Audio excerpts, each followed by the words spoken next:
Hi guys, welcome to the first episode of What I Noticed in Life. This is a series that I will be doing to just talk about the things that I noticed in my life.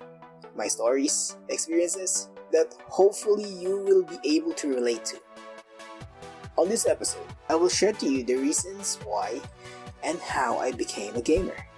But before that, when we talk about being a gamer, it's not about the PC, console, mobile, and no, anyone that loves games should consider themselves as gamers. Even if it's just Candy Crush, Flappy Bird, Dota, ML, as long as you are having a good time in games, then you should be able to consider yourself part of it. Of course, there are just different levels. There are casual gamers, hardcore gamers, and pro gamers. So for me, it started around the late 90s, I think.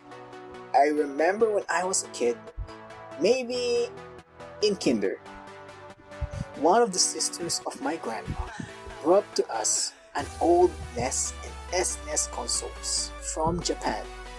In Japan, I think in that time, people just give away their old consoles because of the new techs, like PS1 and NES and SNES are so outdated even at that time. So we played Super Mario, Teenage Mutant Ninja Turtles, The Green Rush and Attack, and a lot of games that are just given to us for free on both NES and SNES. Just so you know, these are all in Japanese, and even remember playing Final Fantasy 1 in Japanese and could not understand what to do next. I just literally running around and have no idea what to do. I don't know how to use the skills. What am I choosing to attack? And I was not able to finish that at that time.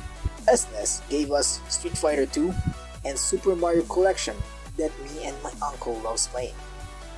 My godfather also keeps on telling us how he is able to use a single turtle shell to farm points and get lives in the original Super Mario.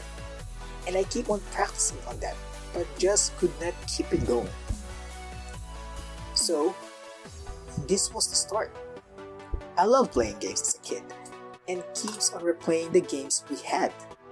Eventually, we get tired of the games we keep on playing over and over again.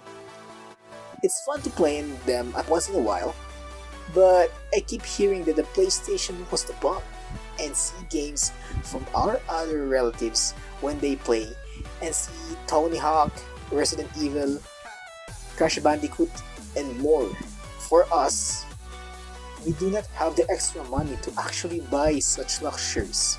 I was just stuck with the SNES. One day, I'm not sure if my uncle or grandfather built a PC, but the PC was upgraded to be able to play some of the cool games at that time. Games like Half-Life, Diablo, Resident Evil 1, RE2, and RE3. I did not play RE games because they were literally scaring me. I remember the first time I played it, my hands were shaking. Those years were also very cool and engaged me to more narrative games with really engaging characters. Of course, at the time, the birth of Freeman, Leon, Claire, and a lot more. Even if you know Alone in the Dark, Edward Carnby, really iconic.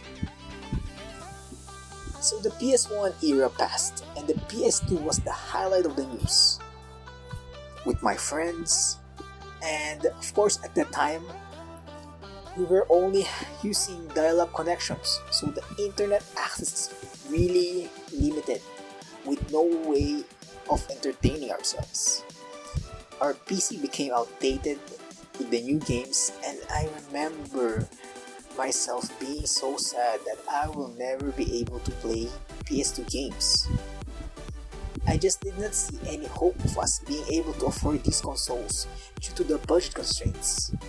And you know what? On December of 2004, my godfather brought home a PS2, just really close to Christmas.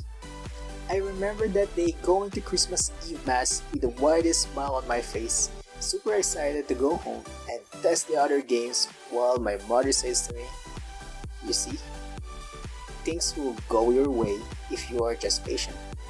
And then I remember thinking to myself, "Thank you, Lord. Thank you." Everything really did became alright.